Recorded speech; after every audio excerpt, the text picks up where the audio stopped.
Captain William Blackie, the experienced mariner who left the sea to become an Otago landowner.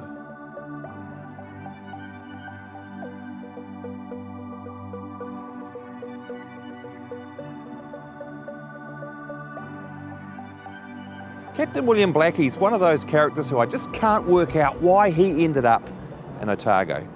He was born here in Newcastle in 1799. He grew up to become a ship's master, and in 1833 he married Jane Maitland down in Liverpool. 15 years later, and with 5 children, the Blackies for some reason threw in their lot with the Scottish Free Church settlers in Dunedin, and they sailed from Greenock on the Multan for Otago. William was a capitalist, which meant he was a purchaser of Otago land, so his family travelled in the forecabin rather than in the steerage. Now this may have helped them avoid a cholera epidemic which broke out soon after the ship left Glasgow and caused the deaths of 7 passengers and 2 crewmen. Captain Blackie must have really fancied the life of a farmer to make such a dramatic midlife change, though he still kept his hand in at sea as master of the schooner Star of Dunedin, built by James Adam in Dunedin in 1854 for coastal trading.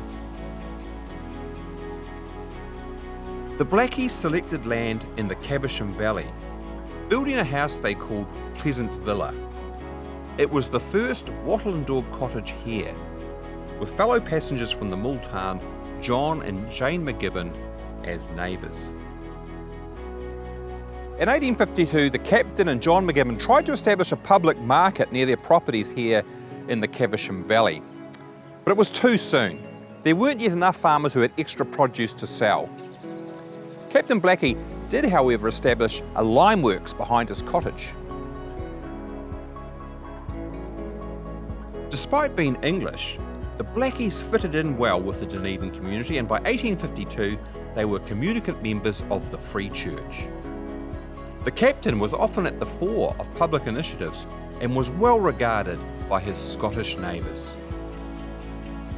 His farming ambitions eventually took the Blackies out onto the Taieri Plain, where again he took a lead in agricultural innovation.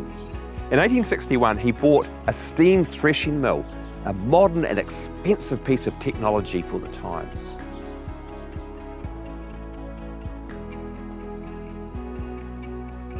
William died the following year at 62, but Jane survived him by almost 20 years. She was left in charge of all their property and would have been well set up as an independent widow. Nonetheless, she soon found happiness again, remarrying to neighbour James Forrest in 1862.